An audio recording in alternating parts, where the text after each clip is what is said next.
All right. Cool. Thank you so much for watching this and coming onto the channel, because I have got the absolute rock star, absolute cherry on top of the ice cream, the CEO of Qhht itself, and she is such a beautiful, wonderful human being above everything else. And I'm so privileged that she's given me 7 or 8 hours of her time today.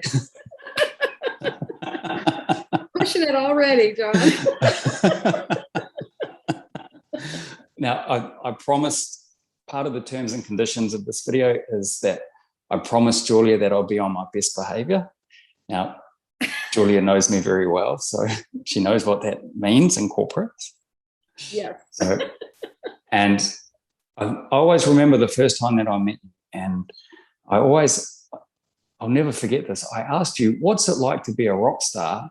And what's it like for people like stopping you in the middle of the street and that all the time? Does that get annoying to you? And I probably did this, right? Just laughed. You did. Exactly. There the we same. go. But that's how I see you. I see you as a complete rock star, icon, superstar. Well, thank you. That's very, very humbling, because that's not at all how I see myself. And I'm just doing my thing. I'm just following and and keeping on going with what my mother did. And, I love what she was doing. I was brought up through it, and it is in every fiber of my being. And I just love bringing it to the world.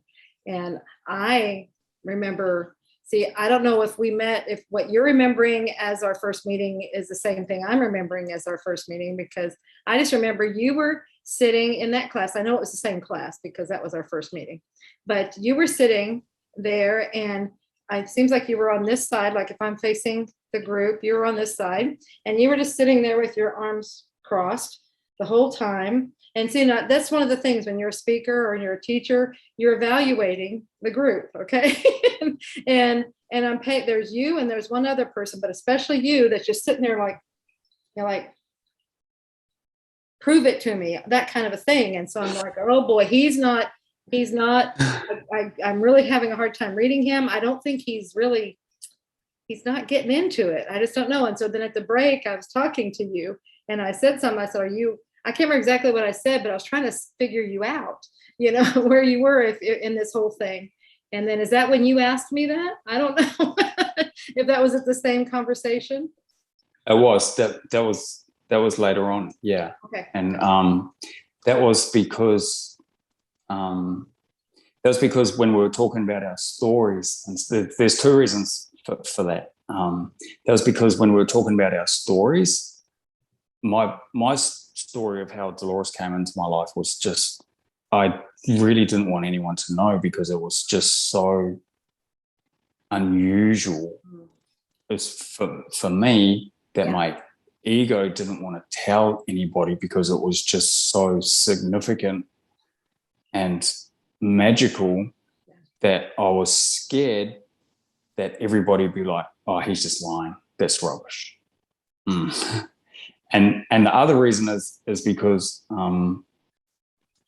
I probably would have gone through the whole course like that, through the whole class. It's because when I sit like that with my arms closed and I'll turn to one side, right, that's me protecting my space. I don't want anyone ignoring me, anyone bugging me. I don't want anyone's energy in my field. Okay. And I'm just 100% just zoning in on you and just listening. I think that's what you said. No, I'm focused. I'm just really focusing. And so I'm like, okay, that's good. I just wasn't sure where you were coming from. But, so that's interesting, because a lot of times it just says, okay, I'm closed off. When you cross your arms, that's the body language for nope, not buying a word you're saying. Do not believe anything you're saying. So that's where I'm like, I gotta figure you out. What's going on here? So I'm so glad I got your attention then. It must have served its purpose in the bigger scale. it's really hard for you to not get someone's attention, John. You just have a way of standing out in a group. Thank you. You're welcome. I appreciate that. Yeah, so is that another way of saying I don't even say anything. Yeah, you're outstanding. See? Oh, thank you. You're welcome. I appreciate that. I mean it. I'm taking it. Thank you. There you go. Now, there's another really significant point in my life that you created, and it was when you were interviewing me. You were talking to me when I did my level 3 crash course training certification, and that was you were asking me some questions about my life, and we were chatting about that for a little bit. But then you asked me about what I do and what this kind of work means to me, the QHHT and the hypnotherapy and stuff. Okay. And I'll never forget what you said. And you said, there it is. And you said, that's the spark. You said you turned like that. As soon as you mentioned what I was passionate about, it must have lit my soul, and that spark just went. And I'll never forget that. I'll never forget you saying that, because I get the same impression with you now that I know what I'm looking for, is when you talk about soul speak, you have that same spark. Yeah. Yeah, so, I love it. I mean, it is, and that's just, and it came out of QHHT. I mean, that me working with my mother, with Dolores Cannon, and I mean, there's a long story there, but it fully came out of that work. And, I kept getting the nudgings by, I guess your group knows what we're talking about, by the SC, by whoever. And I mean, I just kept being told, that's your book to write. You write it. And I'm like, okay, I'm not the writer in the family. This should be, I just kept going through that. But I finally did it. And I finally, I get it, I embraced it. And I mean, it's, I love QHHT is helping humanity. Well, so is Soul Speak. I mean, they are, but it's like, I don't know how to differentiate. It's like Soul Speak is like the mission I was given, and then I also have this mission of carrying on my mother's legacy. So, but it's like, but she created it and it's her legacy, but it's still mine. I mean, I'm carrying it on, that kind of thing. But it's like, does that make sense? I mean, that there's kind of, yeah. So, I mean, I love QHHT. I love QHHT and everything it stands for and what happens and how it helps people. And then we have Soul Speak. And I absolutely love it. Soul Speak is like, it's from my heart. It talks to me, and it probably is because of my background as a registered nurse. And, I'm fully loving the body and understanding the body. And so I think it comes from that. So it's part of that as well. Yeah. And for people that don't know, you were a nurse for 20 years? Over 20 years, yeah. Right. Mm-hmm. Yeah, I was a nurse in intensive care. And then I went into home health nursing, where I actually go to people's homes and take care of them there, just do whatever they need. And then I was in, then I all of a sudden found myself running a home health agency. And then that's when the universe was like, it started tapping me on the shoulder. It's like, you need to do something else, and it just kept on over 2 years. I got 4 messages saying, you have to leave this and you have to go they kept calling it a healing center. And I'm like, okay, but why am I going to do this? None of it made any sense to me. I was following it as best I could. I mean, I could hear the messages, but it just didn't make sense to me as to why I would leave this lucrative nursing job for something that I had no idea what it was. I didn't know what they meant, a healing center. Okay. My thought was I opened a fitness center that deals with health, right? Mm-hmm. It was a health spa, and let's see how to get health spa and fitness center. That's what I called it. So it's like, that was my version of what I was hearing. Okay. And I did that right where I was living. And so I got that going, and it was done. And then it was like, okay, I went back to my comfort zone, and then I started getting the nudges again. It's like, you got to do a healing. So I'm like, well, what did I just do? And they're like, no, that's not it. so then I'm like, I just don't understand. And I think this was about the fourth time. And I said, how? I'm here. They kept telling, then this time they were telling me I needed to do it in a different state and than where I was. And it happened to be a closed state, but still it was different. I'm living in Missouri. They wanted me to do it in Arkansas. I'm like, why? How would I do that? And I guess that was the magic word, because then it was like they said, well, we'll show you how. And they just, if you got the message that you need to be doing something someplace else, we sit here and we go over and over, how am I going to make that happen? I don't understand this. I have to leave this job and I have to do this and blah, blah, blah. And if you put it out to the universe to do it for you, which essentially I was doing when I said, how am I going to do that? Well, that was the universe taking, it's like it was saying, okay, fine, we'll show you how. And it came in, and I mean, everything in my life ceased to exist. What was happening at that time? My career was gone. My home was gone. Everything was gone. I mean, it's what like, did that feel like? Oh my gosh, it was devastating. I was so full of fear. It was like a whole, the whole life is in this turmoil. It's like a tornado or something where everything's going crazy and total chaos. Huge fear because I didn't know what was going on. And it took it a while before it settled down and I realized what happened. and it's essentially the universe was plucking me from this life and putting me over in this one. It was like, this is how you get there. You stop this one and you go to this one. Would you consider that? Some people call that the dark night of the soul. Absolutely. If your life feels like it's in total turmoil, that is probably something that's going on. You've probably been getting messages to leave, to do something different, and you just can't figure it out, or you've been questioning it, or you're just like, that makes no sense. I'm not going to do it. And then it's when your life is at a point. See, we came into these lives with a plan.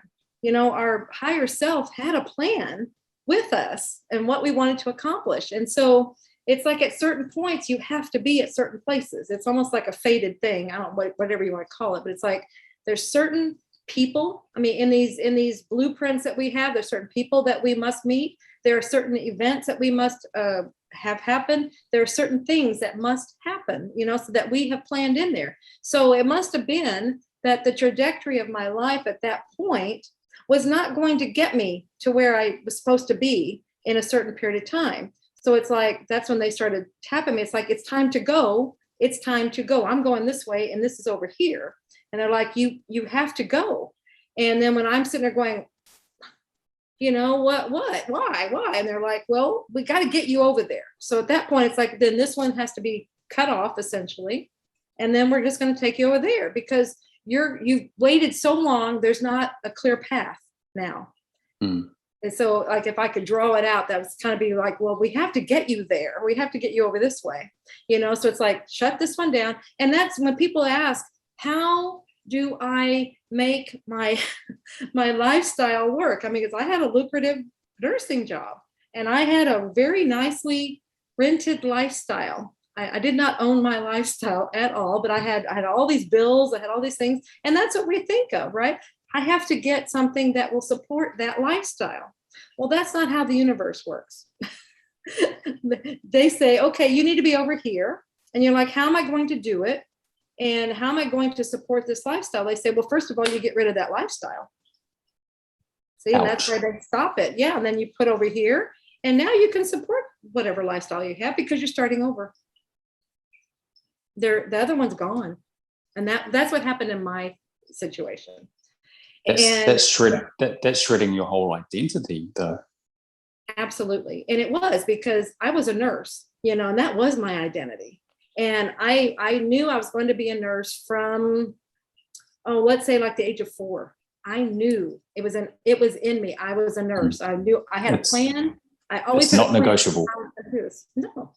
And then when that happened, it was like, because I'd been in nursing for 20 years now. And it was like, well, what else am I going to do? I mean, it was everything. Talk about a tailspin. It was just total chaos, total. That was where my fear, it was like, I don't understand what's going on. I don't know what to do now. You know, where I landed was my mother's company. So, you know, and that, so when we look at it in hindsight, it's like, well, that was perfect, you know, and the healing center they were talking about was this work. So it's like, yeah, it makes sense now.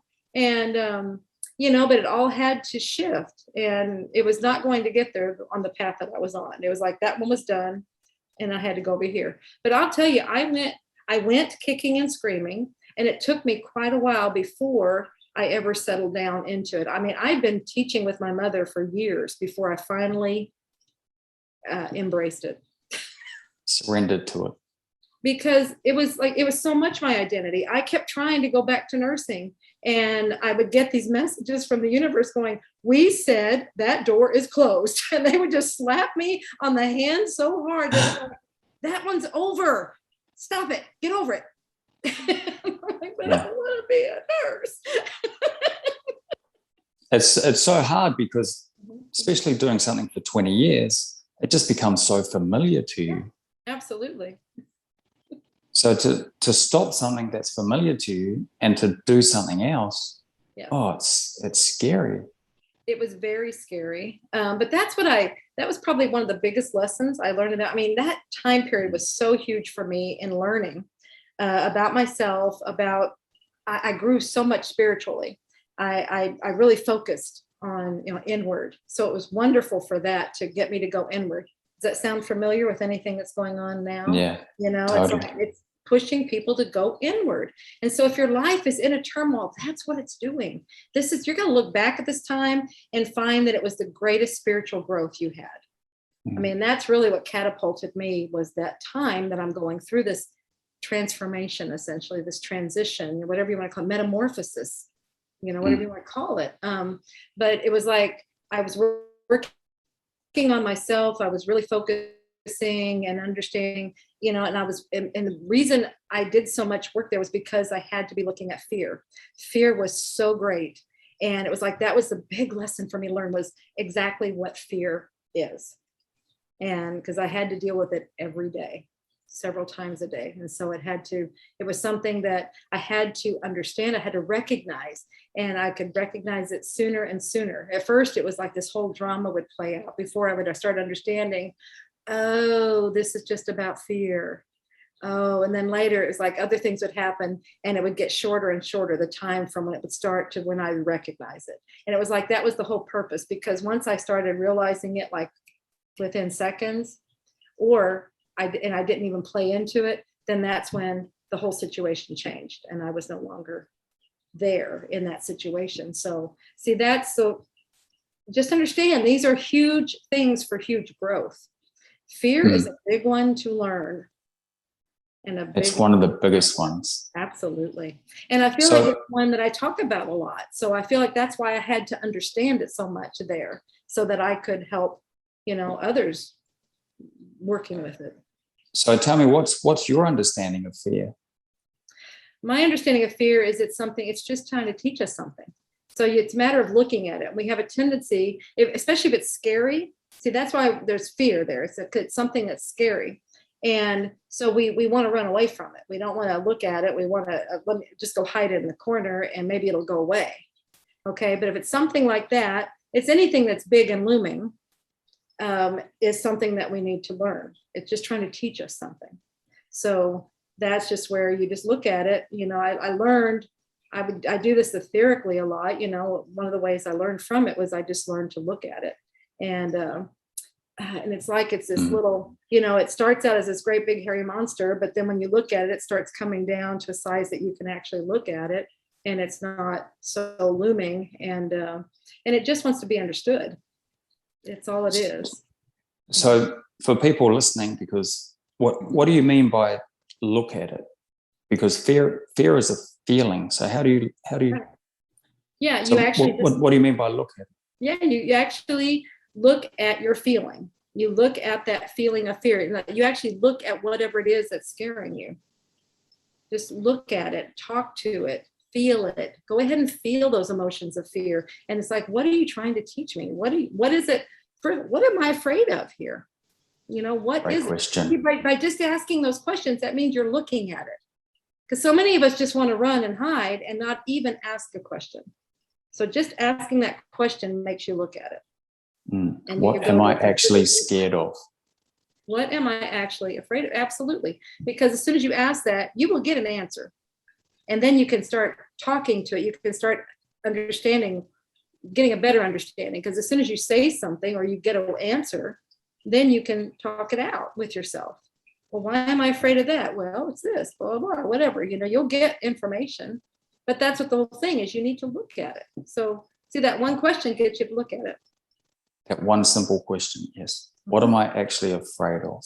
Yeah. Because then I feel the way that I put that is, if you ask that question, well, then instead of feeling the emotion, you become the observer. Yes. And you detach yourself from the emotion. You're still attached to it, right. but you're more up here than in it. Exactly. And that's how you have to kind of do all of these things to learn from them. You kind of have to pull yourself out of it emotionally so you can look at it more objectively. And that's a great question for any of those. Why am I feeling this? Why is this? You know, so that pulls you into that place to observe any of these things. But fear is a huge one to do that with. Because we want to make it this great, big, ugly monster. And give all the justifications for why we need to go run and hide, you know, because it's gonna kill me, you know. It's like that's how it feels, you know. Fear's a biggie. Especially if you've done all your life and you've run from fear, you know, never really looked at it, then it gets bigger and bigger and bigger and bigger all the time. So that's why I feel like it was, because I'm great at that. I'm great at avoiding and evading and all that good stuff and not dealing with it. I was great.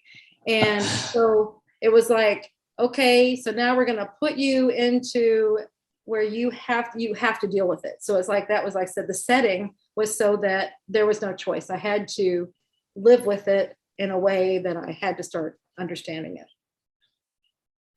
And I did. And just going through and just knowing that it's a time of change and transition, and that you're going to be okay. Yeah, absolutely. You know, that's scary in itself, you know, to just have change, even when we know it is and we're planning it and everything, that's still upheaval, and it's still scary just because it's change. But then you throw in these other things that you don't know, you know, it's not planned, it's just happening. You know, we think it's happening to us, like we're a victim, but that's not the case. Remember, it's the universe or our higher self that's doing this. Our higher self is us, the greater part of ourselves. So it's very much orchestrated by us so that we are not a victim. It's just, hey, we had a plan. You just forgot the plan. And I'm still enacting that plan. Okay. And that's all it is. And those are the things I came to understand later.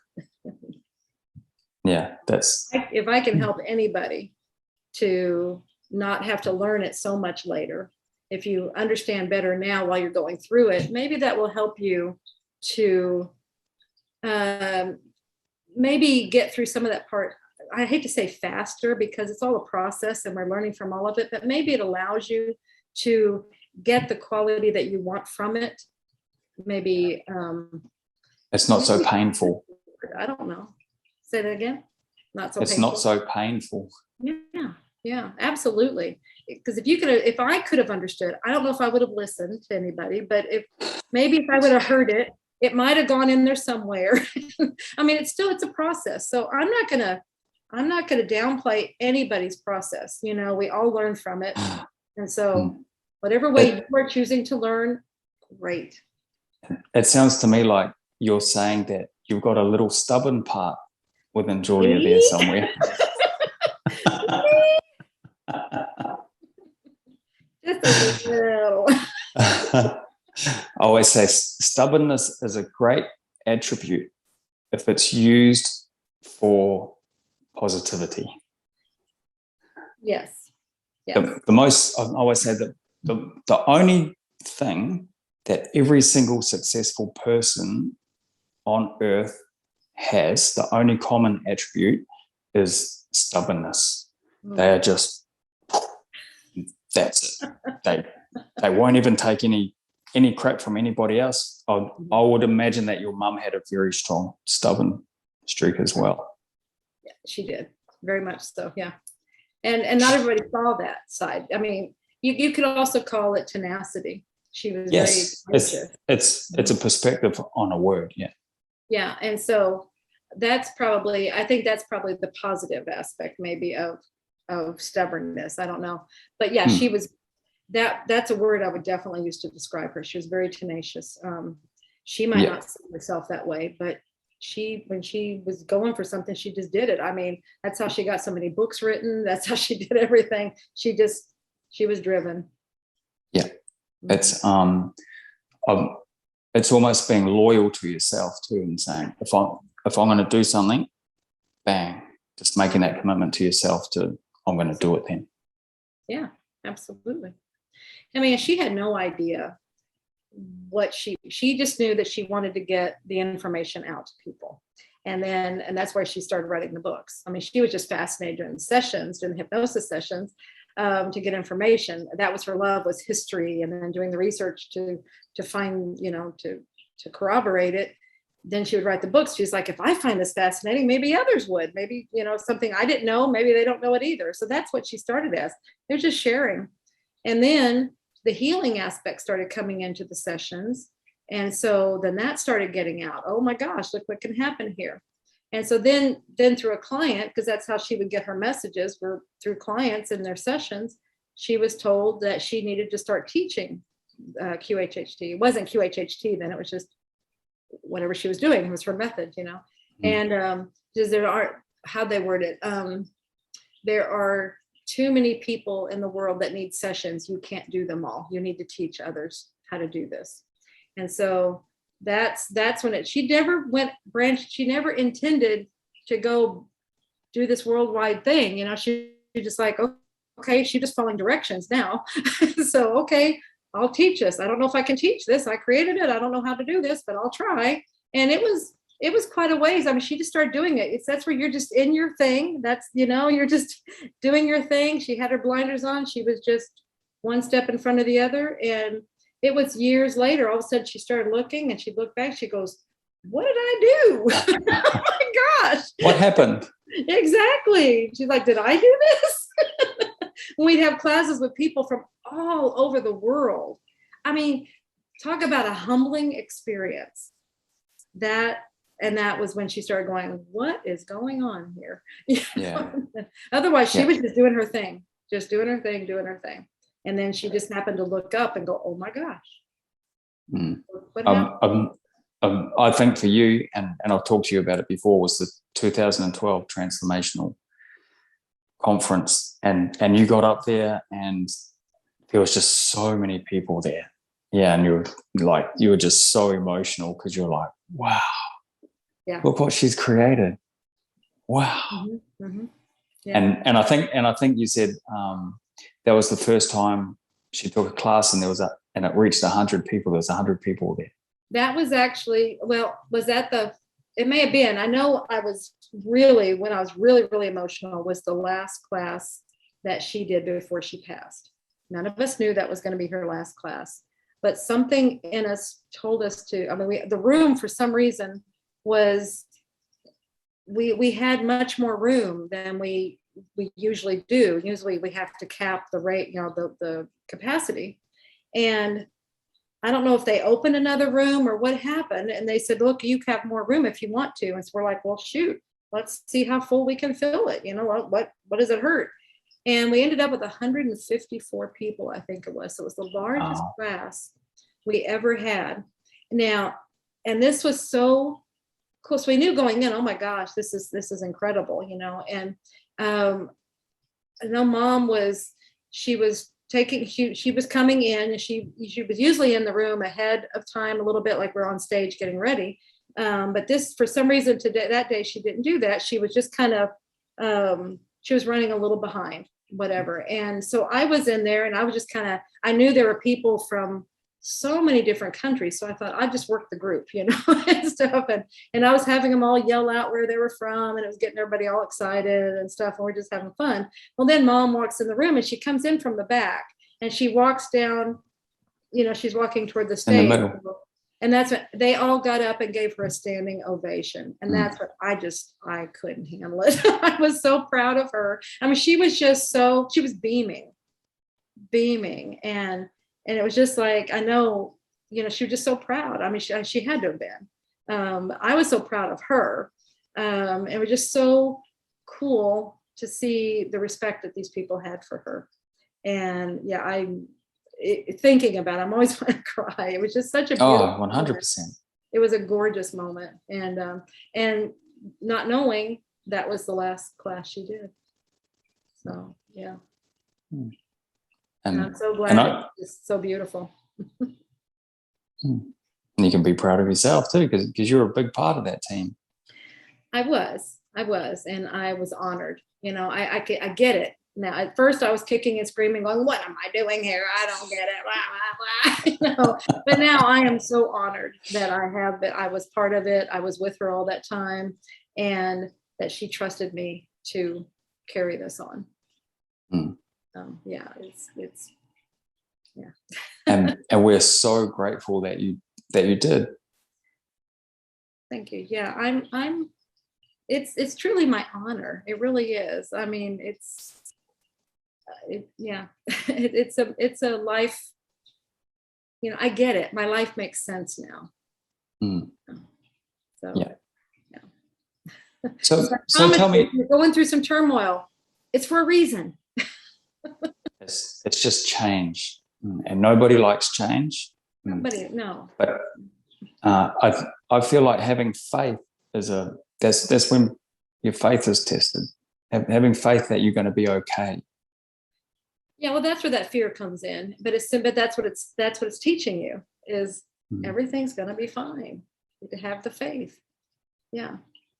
And that's because what are you really afraid of? You're afraid of the change. That's it. You're afraid that you won't make it. You're afraid whatever. But it's like, but as soon as you say that, then you see the support that's there, and you see that you are okay.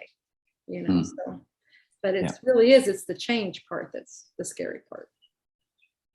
That's right. And there's a huge difference between fear and danger. Yes, absolutely. Absolutely.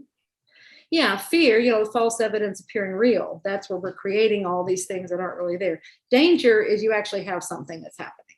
And that's that fear response that comes up in you to react.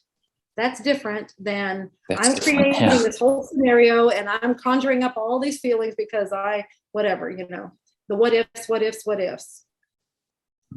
Just let what ifs go. That's just the conscious mind trying to create a bunch of fear. Painting the worst case scenario. Absolutely. As if it's now, and then your body reacts to it. Absolutely. And that's so powerful. That is so powerful, guys. Please don't do that to yourself, because you are literally creating all of that to be your experience. So if you don't want yourself, then let it go. Talk about things positively. Talk about things present as if they are already happening in whatever positive way that you would like it to be, because you will create that as well. So it's your choice. Which one do you want? It's a choice. I feel like people have been taught and they've learned to think of the worst case scenario instead of thinking of the best case scenario. Right. But your brain doesn't know any different. So your body's going to react to whatever your brain you're telling your brain to do. I did that too. And this is something I'm working on right now, because that's how I would work on planning things. It's like, okay, well, what's the worst case scenario? So that way we know that as long as we're away from that, then we're okay. But as soon as you say, what's the worst case scenario, I mean, as long as you don't get emotionally invested in it, I think, it's okay to lay it out there as part of your thing. That's a huge difference. When you get emotionally invested in the what if, see, that's pulling you down that road.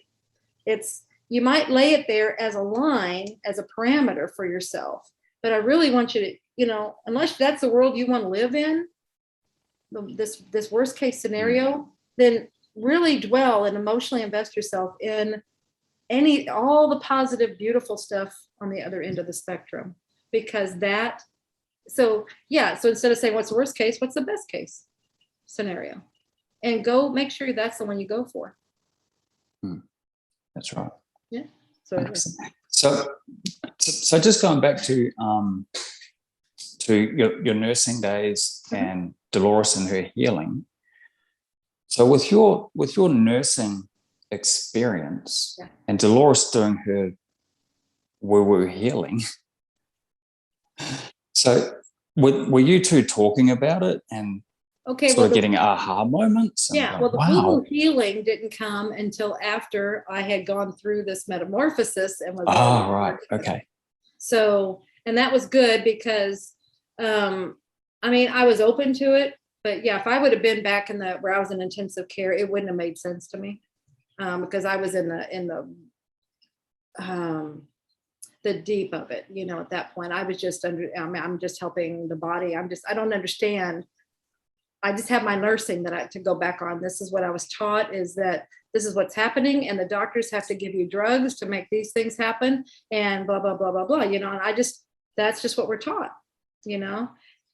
As I went through this process of changing and understanding, it gave me a different understanding of healing. So somewhere in there, I was also reading, you know, a lot of self-help and things like that. But then Mom's doing these sessions. This is after I'm here. And then she starts talking about, well, this is what I'm finding, you know, when I get to this part that she was calling it the subconscious. We can call it the SC for subconscious or superconscious, or it's that bigger part of ourselves. And she makes contact with that part of each person in a session to get their questions answered.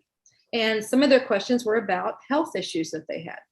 And so then she would come back to me. She's like, guess what the SC said this was about? You know, like maybe they had a hurt knee or something was going on with their knee and they were going to have knee surgery. And she's like, that meant that they were not on their path. They were hesitating, or they're not walking right. You know, they're not on their path where they should be. I'm like, well, that makes sense. You know, it's like they say it has to do with walking. It has to do with movement on your path. And then she'd have different ones. So she'd just come in and I'm like, that just makes so much sense. And it was just because of my love for the body it's like that it ties here to this. It wasn't saying, hey, well, everything you learned is null and void. It wasn't doing that or negated. It was just saying, you love the body. This is what the body, there are symbolisms for things. And it's a different perspective, different way to look at it. Yeah, completely. And that made sense. And then the further down, you know, as I started understanding that, well, then it was like, I love to do this thing. I did this in Russia as well, where I was starting to learn like the different symbols, what that meant, you know, to understand their language. I'm trying to read, you know, Russian. It's like, you know, because when you're dropped into something and everything is completely foreign, you have nothing to attach to even try to make something. And that's how Russian is, because it's a whole different alphabet, right? It's a different world. Right. And so I'm trying to understand anything. And so the interpreter that was with us, she started, you know, I was like, she'd say, okay, that sign says restaurant. And I'm like, how does that say restaurant? See, that's where you're trying to attach something, you're trying to understand. And she's like, well, that symbol is this sound. Everything, they're symbols and they're sounds. Okay, which I guess our alphabet is too. Yes, it's their symbols and sounds. And so then I started writing those down. And I'm like, okay. So then I'm starting to look at signs. I'm like, okay, that must be this. And she's like, it is very good. You know? And I started getting where I could do it faster and faster. She's like, wow, you must have been Russian in another life, because I was picking it up very quickly. Well, see, it's the same way when she's saying, well, this means this. The body, this is in the body and it does this, it means this. And this part of the body means this. Well, it's the same thing. These are parts of the bodies being symbols for something. And so then I started going, okay, well, if that means this, then that means anything in this part of the body must be this. She hadn't told me that yet. And then sure enough, I'm like the next day, I mean, it's so cool the way the universe works. I'd meet somebody on the street, let's say, I don't remember where it was. And there, you know how when you have your niceties, when you meet somebody, oh, how are you doing? Oh, yeah, I got all these aches and pains and whatever. They start telling you about their problems in their body, right? And And so I'm just sitting there going, it's a game to me. I'm like, okay, I wonder, okay, right, the legs meant this, this means this. I'm doing that, calculating in my head. So I'm like, so is something going on in this part of your life? And they're like, how did you know? Like, you must be psychic. I'm like, no, your body's telling me. And so, see, it became a game with me, and because I love the body, and it's just another one of these things that I do. And so that's where then it started proving itself over and over and over and over again. And then mom keeps getting more stuff from her sessions. And it's like, oh yeah, that makes sense. And then in the class, when I'm helping her in the class, they're tapping me on the back of the head going, hey, you need to write this book. And I'm like, all these things were coming together. And then when I did finally sit down and actually write the book, then what I had to do, like things that I wasn't sure of, if I hadn't encountered it yet, what I had to do, like fear, I had to crawl into it energetically and like, what is it you want to teach us? What is it you're trying to say? And I would get the message from it that way. So it's so cool. This energetic world that we live in is so cool. And that's all you have to, nothing is to be feared. Nothing is to be so big that you can't understand it. It's just a matter of asking questions and just energetically meeting it at it where it is and understanding it. I mean, you can do this. I talk to different disease processes and just different things. It's like, what is it you've got to say? It's really cool. so speaking of that, so tell me, how does soul speak work? Like you said, you talk to diseases. So just tell people how, because they might be like, what are you talking about? Right. Well, and so the book I wrote and then now the online course that I created, it's really to help you understand the language of the body, because it's a language. Like I said, I did this with Russian, and so I just did it with the body. Okay, what's the language? It's like, it's the ailments of the body. When it does these things, they're just messages. It's just things it's trying to tell us. And so it's understanding what that is. So it's like it's a foreign language. We just have to understand it. So that's what I've done, is like I've been translating what the messages are, by the body parts. So it starts out with, it's a guideline as to different body parts mean general things. Okay. And then you would go further into it to get more specific things, and that's what I teach in the book and the course, is how to get the very specific message for each person. But just in general, like I've been saying, like the knees, or anything with the hips, the legs, the knees, the feet, the toes, anything in there having to do with that part of the body means something with your movement on your path, because they call this part of our bodies the locomotors, because they move us. It's like choo, choo, choo, choo, choo. You're on a train, you're going to move on your path. And so if there's anything wrong with anything in that area, it means there's something going on with your movement on your path. Either you're stuck, or you're going in the wrong direction, or anything like it. It could be anything along there. It needs stubbornness. Like sometimes we're, I want to go this way, and it's like, no, that one's done. You got to go over here. We will stop that one and go over here. See how it's just a message, And I don't remember, but I'll bet you 90-0 that I had physical stuff going on. I don't remember, but I probably had some things going on with my legs back then. And so something, I made my feet, who knows? But it was like, I was afraid I wouldn't move. I kept going down this way, and it was like, you have to go over here. So I'll bet you I was getting messages. I just didn't know what they meant. So just didn't know how to interpret them. Exactly. So what do you mean by messages? Yeah. Through your body. What do you mean by that? Well, like that, like it's just your body is trying to translate a message to you. This is, again, it's your higher self is trying to speak to you. But your higher self, most of us don't even believe that, one, that we have a higher self. Two, that we can even hear that part of us talking to us. I mean, it talks to us. But if you don't believe that you can hear it, then you're not going to hear it. Okay, so, and I don't remember if I did this in the class you were in, John. We probably did. But it's like, I like to do this little scenario of where you're pretending to be like you're trying to get a message to somebody and they can't hear you. Did we do that in your class? not in my class, but in the Byron Bay one, we did that. Yeah. Okay, yeah, because we do it level 2. All right.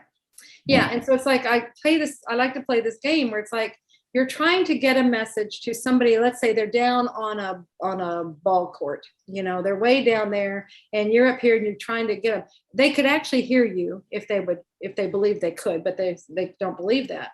So you've got to find other creative ways of getting messages to that person, telling them what it is you want them to do. They need to do something, all right? So you got to tell them. And so then we go through this whole thing of having the class reenact different ways of sending messages to that person to try to, try and communicate.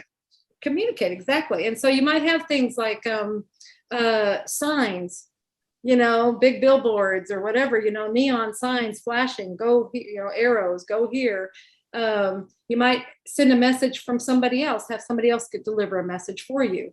Where they just talk, ever anybody ever just have some people start talking around them or to them, and it's like, oh my gosh, they're giving me a message. I understand. I need to do something. Our dreams. We go through this whole list of things that that different ways. You might hear it on a radio or see it on the TV, or a book falls out in front of you and it opens to a page, and it's, oh my gosh, that's what I've been wondering about. It's a message. See, that's how our higher self or our guides speak to us. They will communicate. They will directly communicate if we will listen, but they will also do these other things.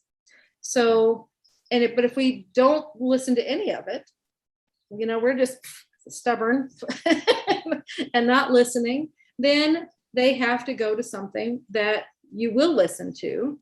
We all listen to it, and that's the body, because we're with the body 24 hours a day, 7 days a week, 365 days a year. I mean, we are with this body. We are in this body. And the way they will communicate through the body is pain.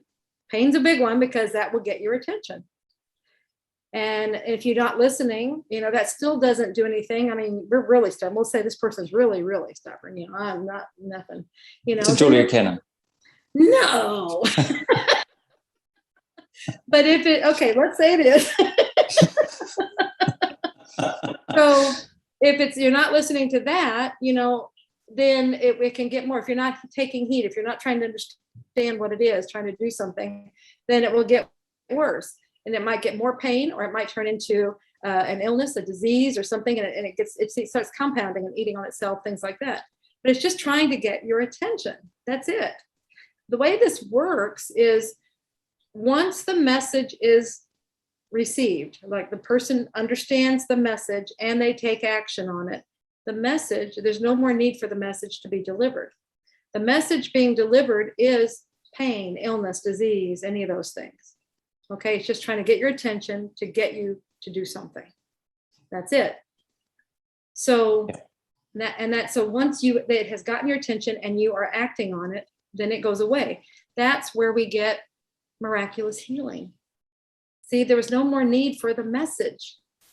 The message was delivered and you're acting on it, so it goes away. And that's so simple. Sometimes it just goes over it. Well, that's just too simple. But that's how the universe works. It's very simple. That's what I always say. Ego that makes it so this stuff is so simple. Mm-hmm. Don't complicate it. Exactly. Don't complicate it. It's so simple. It's so simple. and it's just a matter of, just try it. Just try it. People say, well, I can't believe that. Well, don't believe it. Don't take it on my word. Try it. What have you got to lose? By asking yourself, how you do it is you ask that part of yourself, or you can just talk to the body part. It's the same thing. Either way, just say, what are you trying to tell me? And then you listen. You listen. And again, if you don't believe you can hear it, then it will come in some other way. But be aware, pay attention. You will get an answer. Yeah. I actually use soul speak a lot in my clinical hypnosis sessions. For anyone listening that's a practitioner, even with the most analytical minded people, you can always get them to isolate that part. Yes. And even if they're super analytical, you can always just get them to pretend because you would be amazed at what Yeah. will happen if they allow themselves just to go, well, I'm completely making this up, so I'm just pretending. Go ahead and pretend. Use your imagination. Our Totally. imaginations are amazing. Use it. Use it. 100%. Absolutely. Our imagination is phenomenal. That's where creation, that's where we manifest from, is from our imagination. So 100%. yeah. So tell me, what some of the body parts that are the most popular ones for them to poke around with? And absolutely, the legs, anything with the legs, because so many of us are trying to figure out where we're supposed to be going, and that's what it's trying to tell us. You're on the wrong path, whatever. You need to go a different direction. So many of us are stuck. We get stuck by life's events, whatever. It's like, oh, I give up. Anybody there, you know, and you just, I don't know what to do, so I'm not going to do anything. And I'm just going to sit here. Well, then what you might get is you might be getting some kicks in the butt, because it's got to get you moving. You have to do, that's the universe trying to get you unstuck. And so you might get things like proddings trying to get you to go again. And I'll just tell you something that might make it a little bit easier, because I used to be in this position where I was afraid to do anything because I was afraid that I might do it wrong. I might not go in the right direction. I had to do it right before I started moving at all. Absolutely. Scared of making a mistake. Absolutely. And what they have said is it doesn't matter.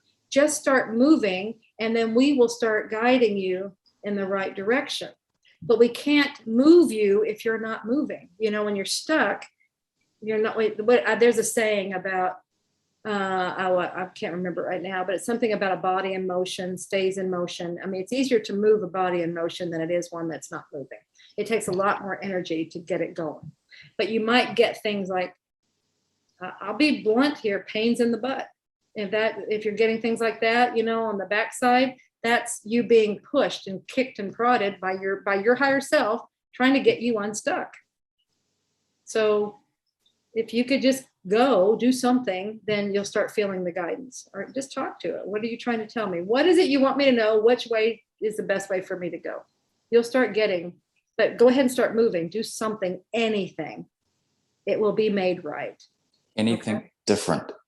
Exactly. Because that was something I heard a long time ago. It's like, we're so concerned about doing the right thing, about making the right move. They said, just make a move and then make it right. So just start moving. It doesn't matter what you do to get yourself moving, and then you'll make it right. It's amazing, people that are stuck in life. Yeah. As long as you move, do something different. If you try and make that something different fun, yes, do something that you always wanted to do as a kid, or absolutely, as you've always wanted to do, just go and do it. Absolutely. Fun. It'll change your whole vibration, and then that way you never know what synchronicities are going to happen later on, but then the universe can start making things happen for you. Absolutely. And that's a big one. So that comes into what you're saying right there. I have found a lot of times people, like the back comes in a lot, you know, and that can be carrying a lot of responsibility, carrying loads. It can also indicate, you know, you're doing a lot of things, but you're what it's trying to say, you feel like you don't have support. But the big thing there is you don't feel like you have it. It doesn't say you don't have it. It just, you don't feel like you do. And it's trying to tell you that you can delegate. You need to delegate. You need to trust. So many of these things come down to trust. Trust yourself. Trust yourself to know what to do. Because we have, I mean, you'll hear people say, I have trust issues. I have trust issues. And they think it's trusting other people. No, it's actually, you're not trusting yourself. And even bigger, you're not trusting the universe, you know, because that is ultimately you. And if you know that that's ultimately you, I think that, you know, just be real. Yeah, exactly. That's the universe kind of knows what's going on, you know. So and then they made the plan, right? The universe made the plan on what to do here. So how about we do this together? But it really is, it's just trust yourself. You do know what to do. You really do. So go ahead, I'm sorry. So for people that are scared of delegating, because a lot of people go, oh, no one can do things like I do them. I might as well do them myself, all the rest of it. So they don't want to delegate. Right. So is that fear Mm-hmm. the driving motor That's that behind trust. that? It's the trust. It comes down to you don't trust others to do it like you would do it. And at the basis of that is fear. It's insecurity. It's all kinds of things. But you feel like, I can just do it better. I can do it easier. But it's just a matter of if you'll just communicate.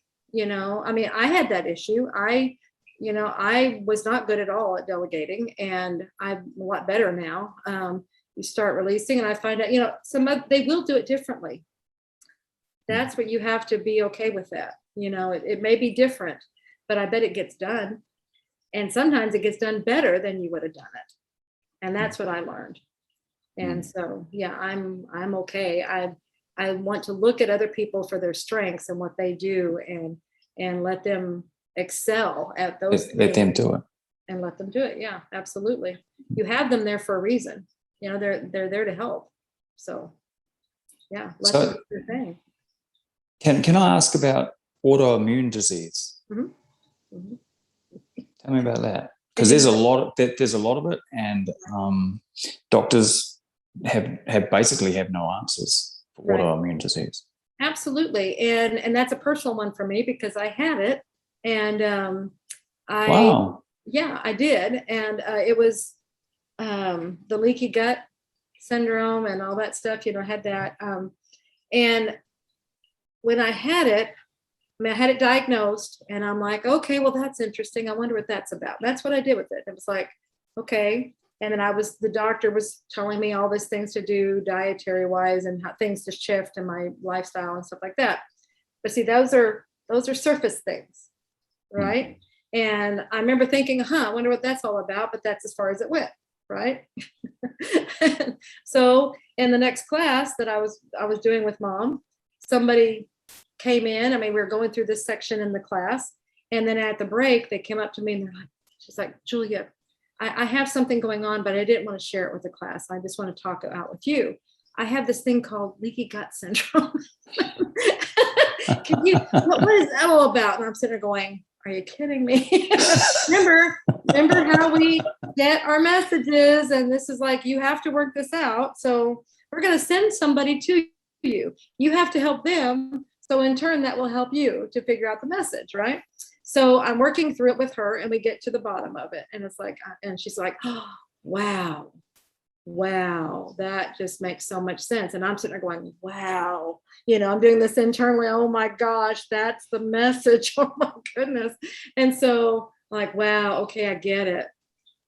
But then that was the end of it for me. I didn't do anything. I was like, okay, I get it. I see what you're doing. I'll tell you what the message was.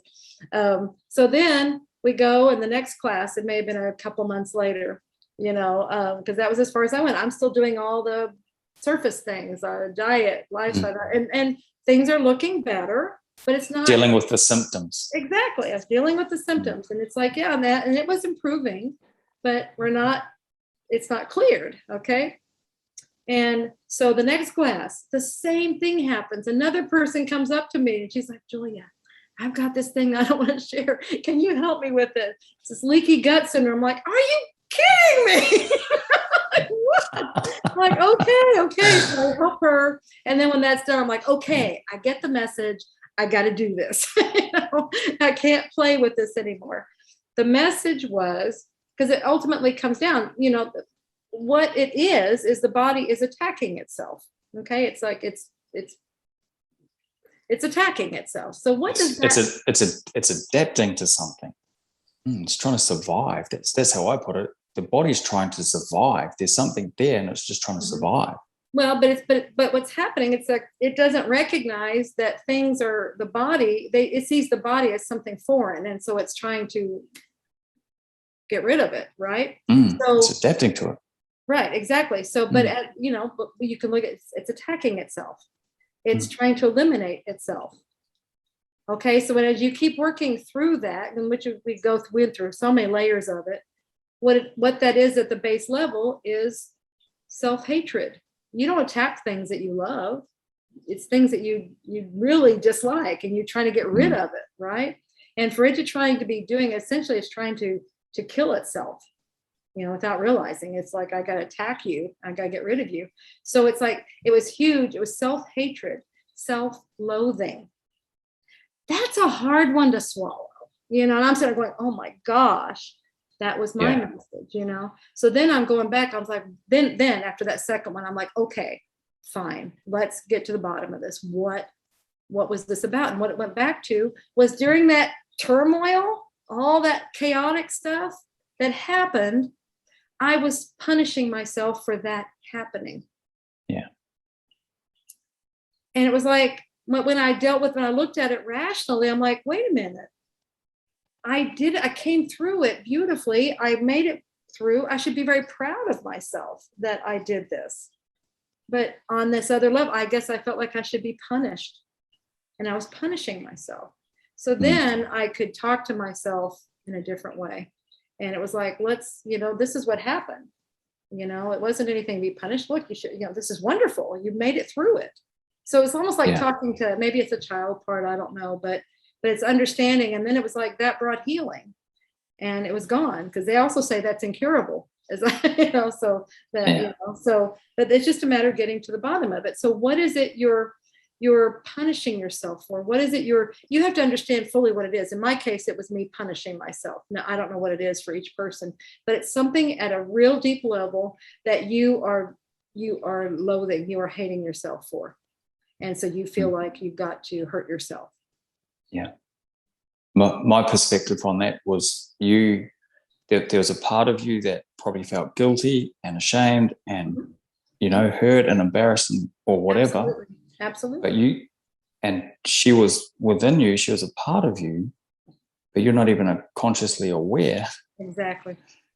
But then this is just my perspective on reading this. So as soon as you got in touch with that part of you, because she was trying to communicate with you. Exactly. Because she was feeling those feelings. As soon as you got in contact with her, and you basically told her she can be actually proud of herself. Yes. Like, look what you went through. It was amazing. Mm-hmm. And then you're saying it cured it. Mm-hmm. Yeah. Itself. Yeah. The doctor, he I'm not going to say he paraded me around, but he actually did a talk. And he made me one of like the poster people for his talk that he did. But he kept telling me, he goes, I've never seen anybody come through what you did. I mean, you rebounded so fast. It all corrected so fast. You just did what we asked you to do, and it just fixed itself. Well, he didn't know this other part I was doing. And so, but that's how fast see, the message was received and acted upon. No more need for the message, and it immediately cleared up. Yeah. Mm-hmm. And then it doesn't take long for the body to reset. Not at all. No, the body is beautiful. That's one of the amazing things about it, is once it knows, I mean, it just completely turns around. I mean, it does it very, very quickly. That's why it looks miraculous, because it just flips around. It doesn't need to do that anymore. So as fast, see, it created it, it can uncreate it. It can create something else. It's just a matter of, what do we need to know from this?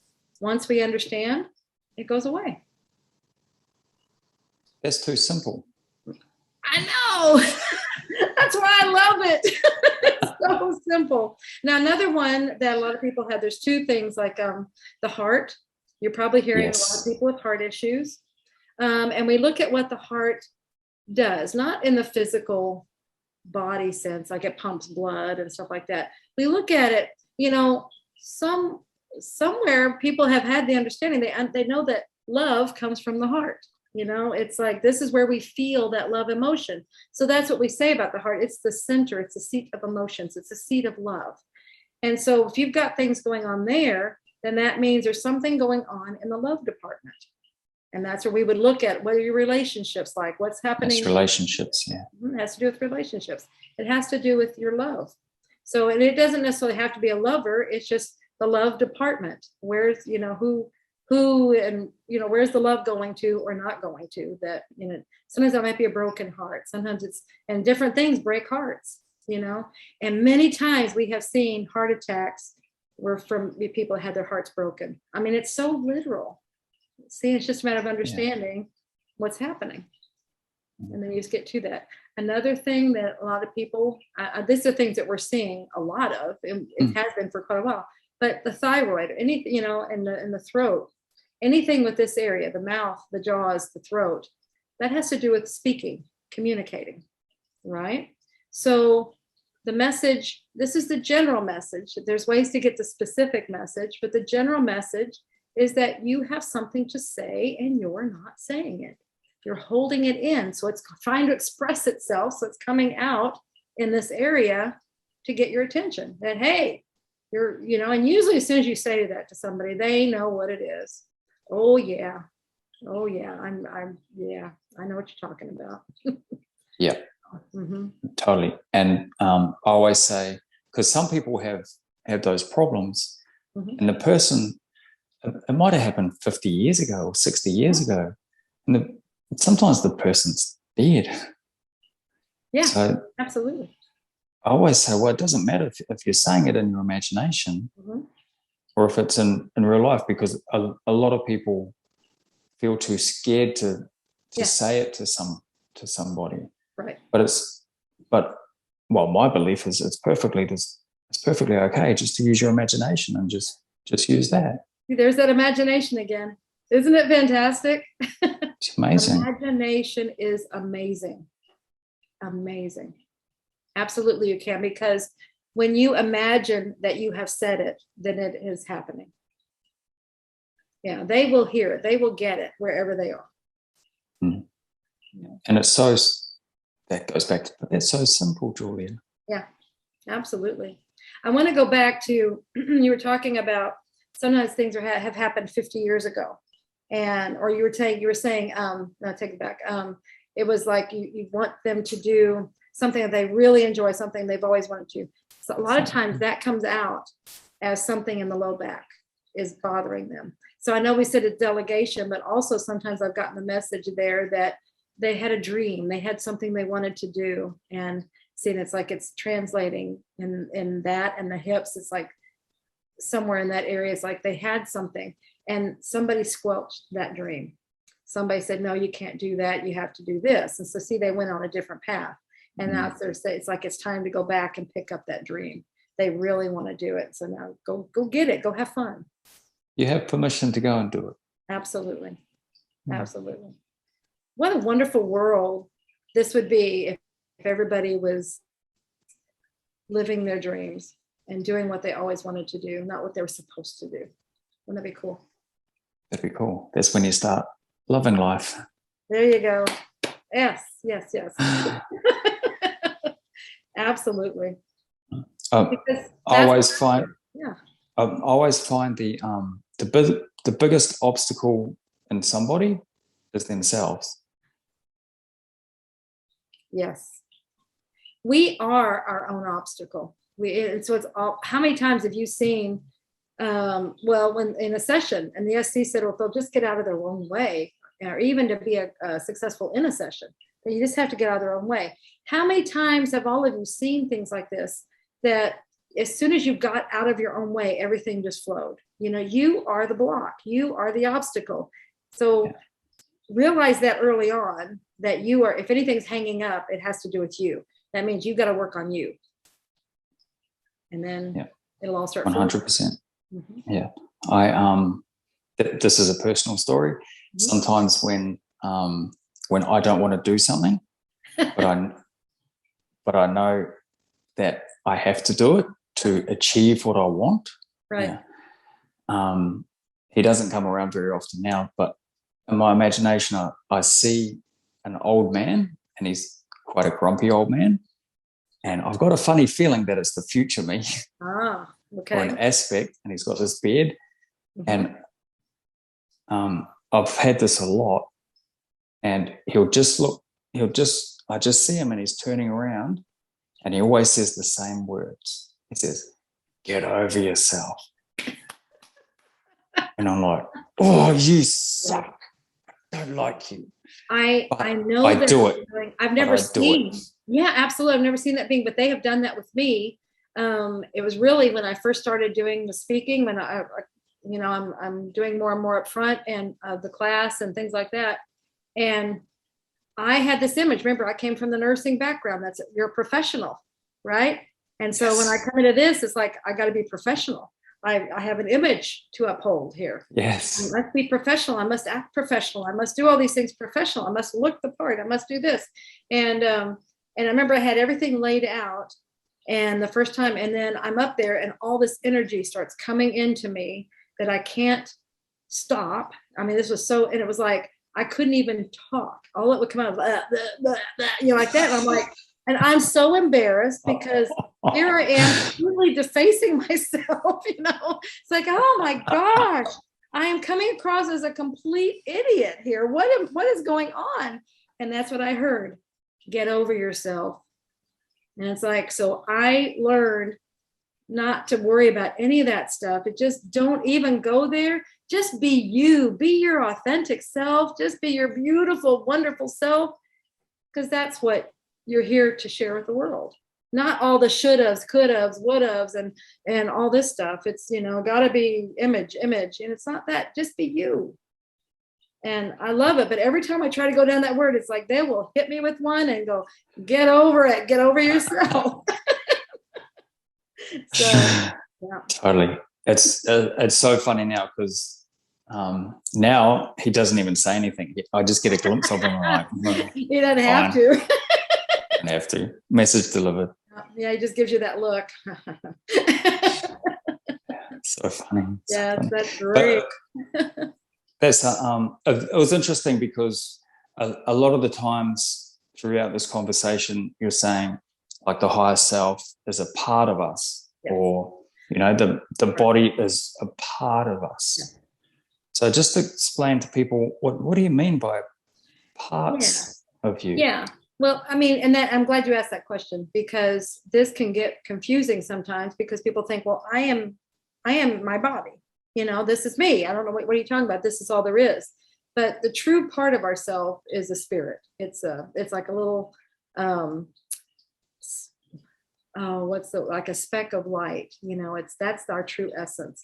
And we come from we come from God, actually, but then we have this greater part of ourselves. So we come from that. So see, in that way we're actually a part of it rather than it's a part of us. It is all of us. So we come from this and we house ourselves in a body. Now, if you're a human, then you decided to house yourself in a human body to have experiences and to have whatever it is that you came to accomplish, the life plan. Sometimes we choose other forms, we might choose an animal, we might choose a rock, we might choose water, we might choose, it's just whatever experience we want to have. And so that's that bigger part of ourselves is putting a piece of itself into us. I mean, that's us. Okay, does that make sense? Or did I just confuse it completely? No, that makes sense. I call that the spark within us. Yes, it's a little spark within us. Absolutely. And so that's our true essence. And then we can call these bodies, I call them a costume, because it's like we're in a play, we're playing our roles, we're playing our parts in a grand play. And then, when we're done with this part, we will let this costume go and we'll go to another costume. And just whatever, we have all these different lives, experiences that, so we can learn. It's all about learning. What is it that we want to learn? And so these human experiences bring on a whole set of learning experiences that we choose to have. Yeah. I always say we're all here to learn things. But I believe that we're also here to teach things as well. Absolutely. Well, we're here to help each other. Yeah. Yeah. And that's like number one message that always comes through sessions from the SC is people want to know why they're here. What's my purpose? And it's to help people. You're here to help people. Now, how you choose to do that is your choice. There's so many different ways to help people. But yeah, that's where we have all these things and we can teach. That's us fulfilling our role here on earth to help. Could be termed a mission. We are here doing our mission to help others. That's right, and in different ways. Absolutely. Yeah.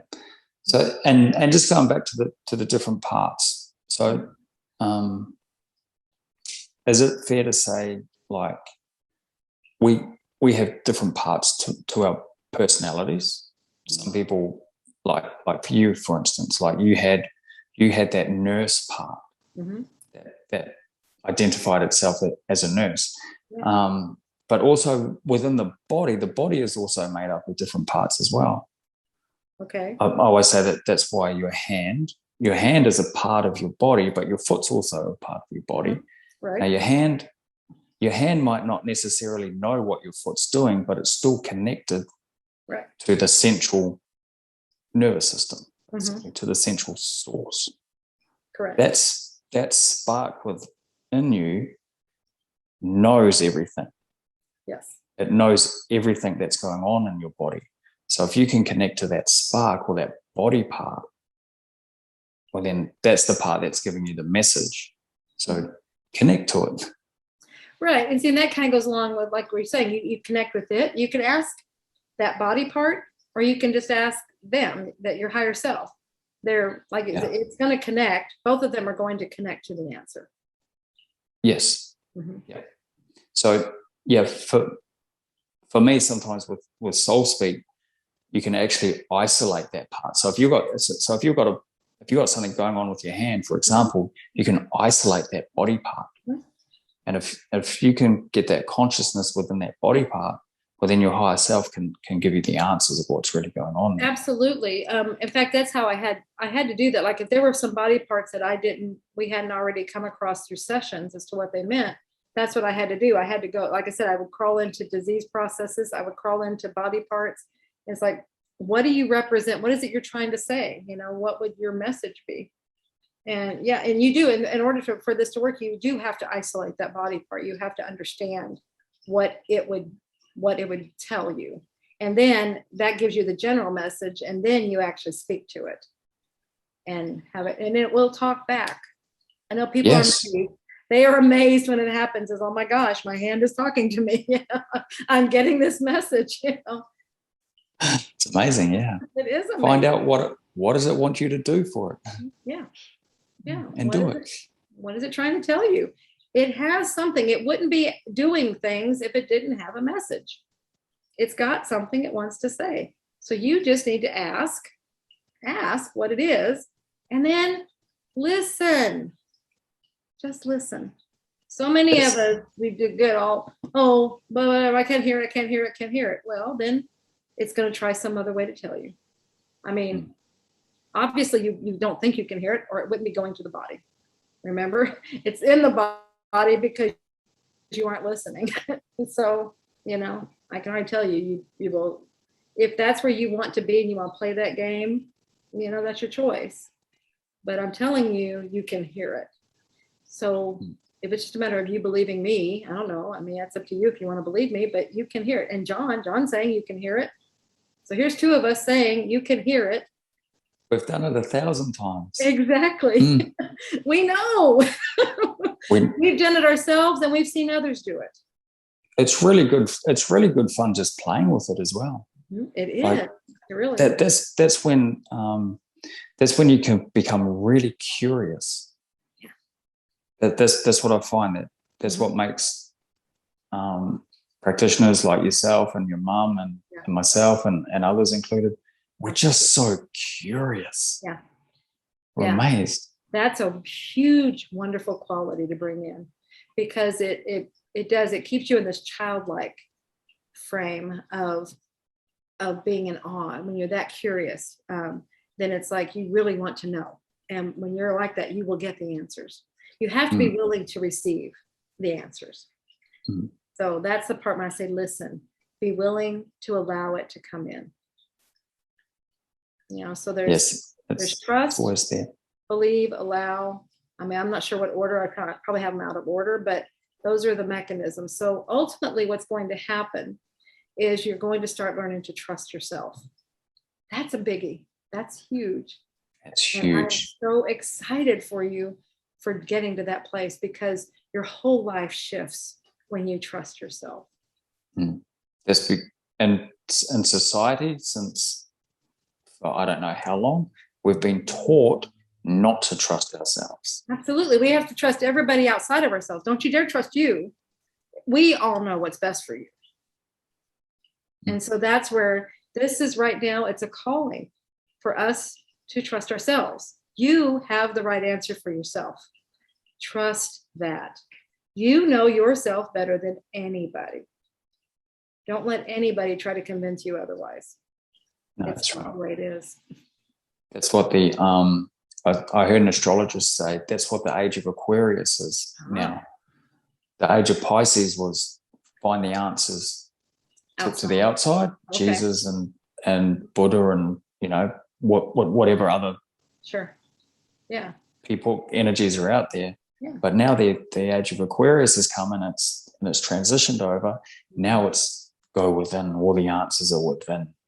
Perfect. You don't need those outside. No. And how long have we heard that? All the answers lie within. So it's just a matter of going in, listening, and trusting. I know sometimes, and there's a very human thing that we all do. When we hear the messages, we'll actually acknowledge that we're hearing them. Yay, that's a huge, big step. First step. Acknowledge that you're hearing it. But then we want to question, well, is that really them or is that me? Is that my imagination? Yeah, is that my imagination? Is that whatever? And what does it matter? Is for, I'll just tell you that's what it ultimately comes to, is what does it matter? But that's a human thing. It's very human to do that. And when I went through that, it's like I was playing a game. I make a game out of everything. Okay. So I think do now too. Yeah. It keeps it fun too. Because when you take everything so serious, then there's a tendency to kind of want to go to fear. When you make it a game and it's fun, you don't go to fear. Okay. And there's nothing here to be feared. So that's where I want you to, I just treat it as a game, because it's like, that's how my conscious mind can deal with it. Because it's like, oh, well, if it doesn't work, what have I lost? It's just a game. So that's just how I play with myself, So whatever works for you, but that one works real well for me. But whenever I was doing it, I was like, okay, how do I know? Because I'm hearing some things I like. How do I know that's you guys and not just my wishful thinking? And they're like, well, how about when it's us? And this was just in my case, it can be completely different. It's different for everybody. But they said, how about when it's us, you'll hear us like over here. And when it's you, yourself and your own thoughts, you'll hear that like here or something. And there was a third one. I don't remember what it was, but it was in another part of the head, it's like right here. And most everything I would hear from over here, I heard a few things from up here. Okay. So I was like, okay, I understand. So but see what again, that's showing me to trust. I was like, okay, that makes sense, blah, blah, blah. I'm just like, you're talking about these different parts. We talk to all these different parts in ourselves. I can see why people got institutionalized if they were doing this before there was this understanding, because you're talking to yourself. That's what, this is what I believe. When you see those brain scans, mm-hmm. and they're saying it's communication, all the synapses are communicating with each other. I honestly believe that that's different parts of us talking to each other. They're constantly communicating. That's why people chatter. They're all different parts to us. That makes so much sense. And that's putting physicality to it. You can actually see it. Very cool. And, I even go down to what? Well, they're saying, see, anything I heard, they're saying, why don't you ask, John, and we'll see. Just ask if that's what it is. I totally believe it. Mm-hmm. Yeah, there you go. And see, that's how you get answers. If you want to know something, and everybody, we all have questions, we're trying to understand, just ask. You will get an answer. Well, what if it's not right? What if it's not real? Who cares? Who cares?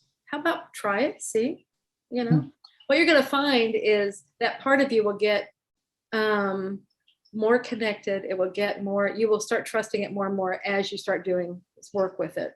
It's like a muscle. You have to work it. And every time you acknowledge it, and then you're allowing it, acknowledging it, and then trusting it. See, then that's going to build the trust for the next one, because it allows more to come in, allows it to be a smoother connection. When all of this first started with me, it was just like, first it was the gut.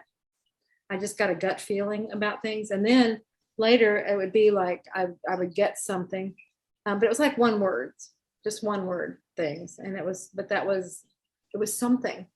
And then as I kept working with it and just kind of communicating, then it started to being sentences and see, now I can just have conversations. But you have to start someplace. If you don't trust that you have a gut feeling or that you can get a word, then how do you think you're going to get a full conversation? It's not going to happen. Yeah, that's right. It's almost like a little child riding a bike. Yeah, they don't just absolutely. off. They're off. Yeah, most children start off scared and they do one pedal and well, they have training wheels. Eventually they get there. They have the training wheels. They have the, it's got to be real gradual. That's fine. Whatever works for you. Yeah, it's great. I mean, the thing is that you are doing something and allowing it to happen. Yeah. It's when you just shut it off and nope, I can't do that. Nope. You let the fear overcome and you just don't ever get on the bike again. It's comfortable, but it's boring. Yeah. And you miss out on opportunities. Absolutely. I mean, there's so much more. And if you're here listening to this, there's more. And that's why you want to be exposed to it. So that's why you come. And so I don't think you're satisfied with not hearing from that greater part of yourself. They've come because the rock stars on here. That's why they've come. We're all rock stars. Woo! Oh, what is it they say? Oh, that's because we're all mirrors for each other. So that's what you see, John. That's because you are a rock star. I'm the roadie. You're Actually, I believe that roadies have a lot more. They have a lot more experience than the actual rock star because they can observe everything that goes on. Yeah, so they have a different perspective on. They have a different perspective. Absolutely, yeah. Mm. I'll just be the roadie. But they're all in the same concert, right? Yes, they're all playing the same game. Mm-hmm. And speaking of fun, like we were talking about fun before, what does Julia Cannon do for fun? Well, that's something I'm doing a lot of just work with myself. That's a lot of fun. I'm working on feeding my mind and doing things like that. I take little breaks. I got a greenhouse recently, and so I'm growing some plants. It's a little challenging. Oh, nice. Yeah, it's a little challenging because it's so hot right now. I didn't really start it at the right time, but it's fun to do something. It's very different. I love growing plants, and this is vegetables and stuff. So it's like I'm cultivating that. I'm starting to grow it. See, it's starting in baby steps because it's so hot that it's taking a while. I have to keep nurturing it. This could be a metaphor or something here. Yes. Because it didn't just take off and abundantly just start going crazy like most gardens do, and you would expect something to do in a greenhouse. I started it late, so it started in the heat. I mean, it's really hot. And so what I found is some of these things that I have planted don't like this heat, especially when they're first starting. And I was growing a lot of things from seed. And so my goal now is just to keep them alive. I mean, they're tiny little plants, and they've been that way for months now. And it's like, just keep them alive until it starts cooling off, and then they will start going crazy. So that's probably a great metaphor for you have right timing, maybe, and just hold on, just allow something, just keep nurturing it. And then when it's time, it will produce. Ooh, that was good. just keep loving it, keep nurturing it. Absolutely. Because it would be easy to go, oh, that's dead, forget it. But it's not dead. It's just hanging on. It's just holding there. And as long as I keep watering it and keep, like today, I moved things over to a part of it that I think is a little bit cooler, and that maybe gets a little bit more shade for a little longer, and so maybe it stays a little cooler. I think that will help it. So I'm doing things that try to nurture it.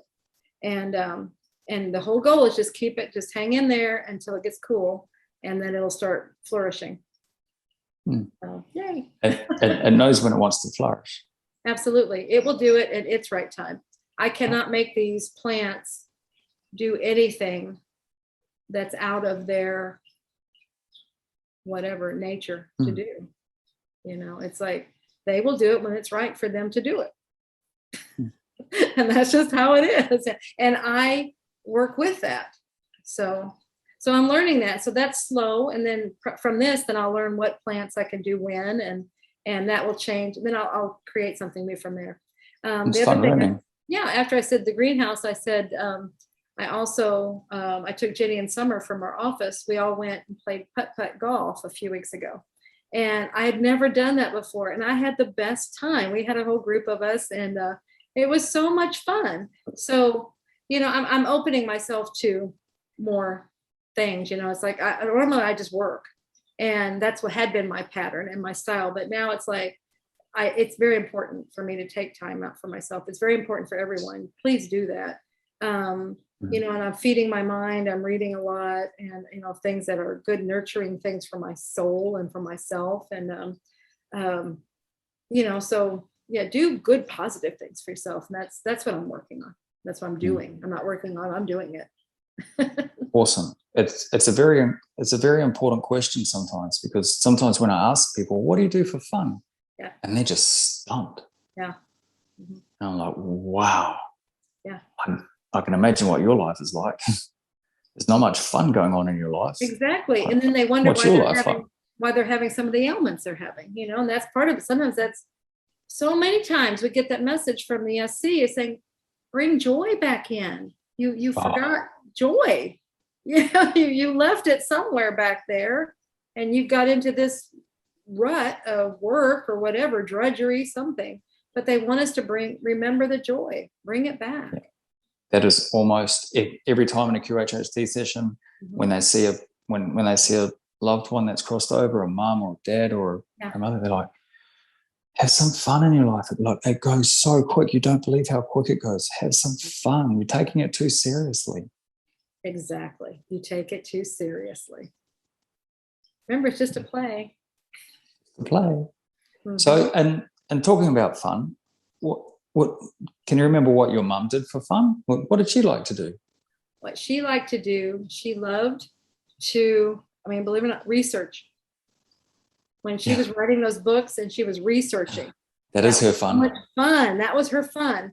The writing was fun. She loved doing all those things. That was such fun for her. So that's why she wrote so many books. I mean, she just, and the research she would do, I mean, it's amazing. I only know a few other people that can do this kind of research.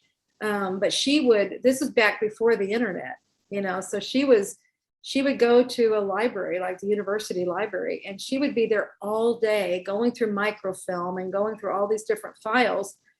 And she found one thing that she was ecstatic that her day was made. It was very successful. So that's how she did. You know, she would find it and it would support whatever, you know. She never did any research before she finished gathering her material. And then she would go and she'd research it out to see, you know, to corroborate it or anything, to, you know, to verify it. And she would, like I said, she would search, and she would find it in really rare books. And so that's what's exciting, is if it's that hard to find, then that person that she was hypnotizing could not have easily obtained that information. And that's what she really wanted to convey, was this person didn't go read it in a book someplace or see it on, and we didn't have internet, but now we'd say they didn't see it on the internet. It was hard to find, to substantiate. She loved it. Sounds like that was her day made. it must be the same passion of an archaeologist. Yes. With that, they'll just dig in the sand for a week, and then they find the tiniest little thing, and it's just like, wow. Exactly. And that's the whole thing. They're looking for that one little thing that supports. It either supports or it counters it, you know, but it's something. And every time it was stuff that supported, and that's when she would write it. So I don't know that she ever found things that countered. It would just, she would look for and it was always some little bitty thing that nobody would have general knowledge of. So that was her love. An amazing woman. Mm-hmm, absolutely. It really, you can really see it as well. You can see it with her, you can feel it with her. Yeah. Just And see, so in that way, you know, we would say, okay, that was work. But when your work is your passion, then it's not work. And it's that's not work. why so much of the stuff like Soul Speak, I love doing it. QHHT, I love doing this. So I say I work all the time, but that's what I'm doing. So it doesn't feel like work. You know, it's like but I am trying to find other things to do that maybe might bring a little more physicality. So something, you know, just to do something. But when you love what you do, You never work another day in your life. exactly. It's not. I haven't worked for years. Exactly. See, what do you do for fun, John? For fun, I do this. I've got my little girls, so they very much ground me. And the other day I was playing Barbie dolls. And There you go. There you go. Yep. Yeah, and it's a beautiful lifestyle here on the Gold Coast. So we go surfing, and we're outdoors all the time. Yeah, we're going to the beach. It's a beautiful lifestyle here. It's so beautiful. My wife went for a walk around the hinterland, and she saw a koala with a little baby, and it was only 10 feet away from her. So she was just loving it. Yeah, Very cool. And then so cool. And then a friend yesterday, she's a whale watch researcher. So she went out on a whale watching, and there's dolphins there, and there was a little baby dolphin came right up to the boat. She was only 2 feet away from it. Wow. Yeah, we're just so lucky Yeah. That's because we love life. Yeah. And see, that's really important when just saying those things. See, then that's the life that life brings you. You know, it's like, we're so lucky. I'm so blessed. I love life. Then the universe will support that. It brings all of that in. It's going to support whatever you put out there. So if you're putting out other things, it's going to support that. You're going to find evidence of it. Absolutely. You will have all kinds of justification to say what you're saying, you know, but you have to take responsibility for where that started. It started with your thoughts and what you're putting out there in the world. And when you say, I love life, and life is so wonderful, I am so lucky, I am so blessed to have this wonderful life, you're going to have everything justified. You're going to have all the evidence in the world for that.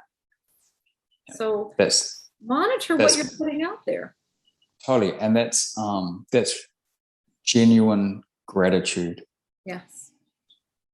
And that's a wonderful way to start and end the days. I am so grateful for, because you will start finding the things. Yeah, you might have had some things that were not so pleasant that happened during the day, but when you say, I'm so grateful for, you will see the things in the day that were really cool.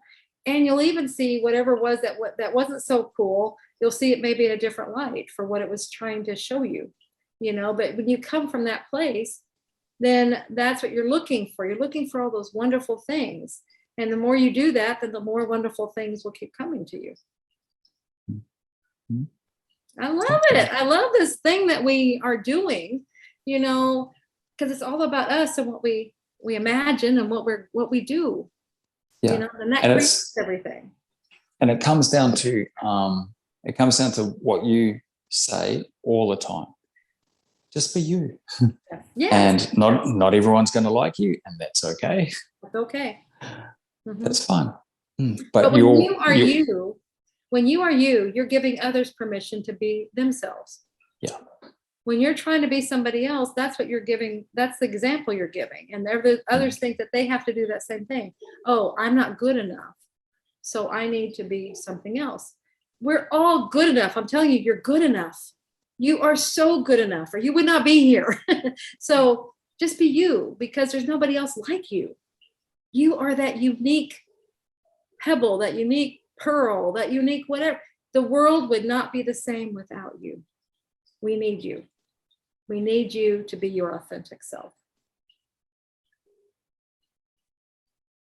Beautiful. Yeah, I mean, what else can you be? So many people don't know who they are, though. Yeah. That's why you need to talk to yourself. That's why you need to talk to yourself. Yeah. Yeah.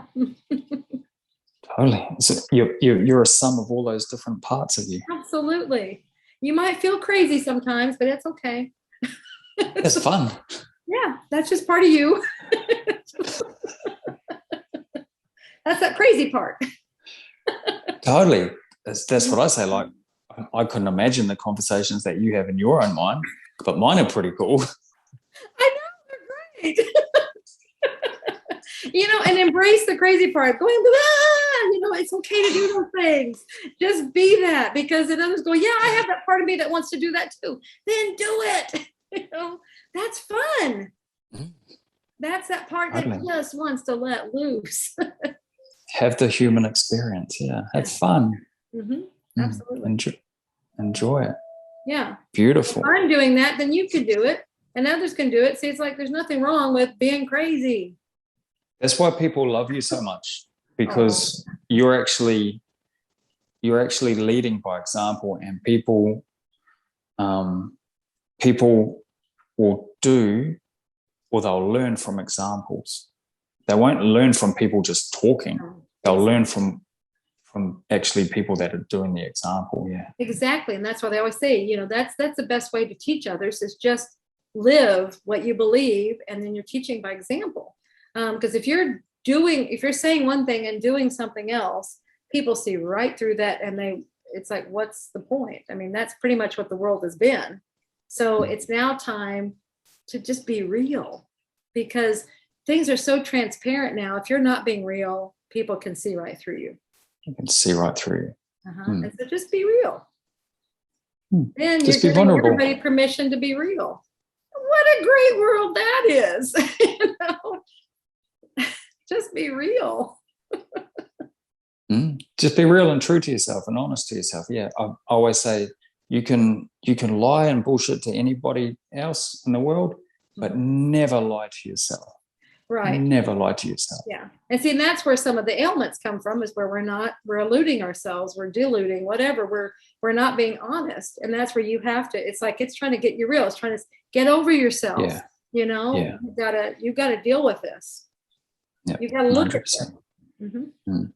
at it. And you've got a beautiful, you were saying your book, Soul Speak. It's a beautiful book. I'm very lucky because I've got a signed one, which is super cool. It's very rare, so I'm stoked. And you've got the class, the Soul Speak class, where I very much do it. I do QHHT and hypnotherapy, and part of it is the Soul Speak as a professional, so it can be done. Trust me, if I can do it, you can do it. I just had to get over myself to do it. Absolutely. Yeah. So tell me about the class, because I found it really fun. Don't worry about if you failed the first time, because that's what happened to me. Actually, there's a group of level 3 practitioners. We're all on like Messenger and stuff. And when I was doing the class, I was laughing module fail. So I'd take a snapshot of it and show Suzanne Spooner and Marilyn and Diane and all that sort of stuff. I'd be like, I failed.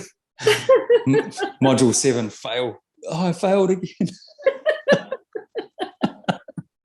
But you passed. I passed, yeah. Usually it's because I'm a one-finger typer, and I'd miss all my spelling is pretty atrocious. So usually I'd spell something wrong, or I'll click something wrong or something like that. Yeah, and that's usually what it is. It's just something like that. So, I mean, it's we go through all of the parts. It follows the same, what's the word I want? It's the same structure the book does. So it's taking you through, first of all, who we are, and then how the messages come through, what it's all about, like we've been talking about. And then it starts going into like some of the like emotions and cancer, because that's one that a lot of people, that's another one, like autoimmune. They feel like people have been told it's incurable. It's a death sentence. And this is what it really is. And absolutely you can heal from it, because it's just a message. It's no different than anything else. It's just a message. So we have that, and then we have all these different body systems. And like we were talking about how they generally mean these different things. You look at what the body system does. So we go into it even more. The book is great to help you to understand how this language works. And then in the course, we just expand on it. And so you can do either or both, or whatever you want to do. But the course, we're showing you how to understand the messages and then showing you how to work with other people. So you actually get certified in how to, work with other people. So you could actually make this a business if you wanted to. And actually do it. It's great for other practitioners just to sort of add it to your tool belt. Absolutely. And it really helps, like you said, it will help you within your practice.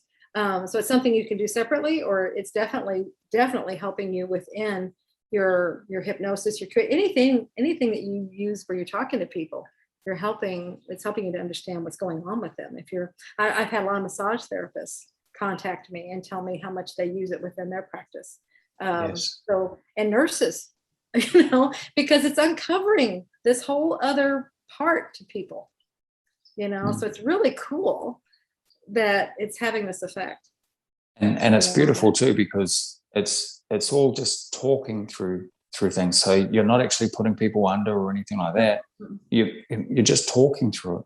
And Absolutely. Sometimes it might only take 20 minutes. And people are like, oh my God, that was amazing. It was amazing. You're just talking it through, and then you go through a process where you have them connect to get their message directly, from their higher self, from their body part, whatever. So we just do all that. And it's, like I said, it's amazing. It'll just happen just like that. They get their message.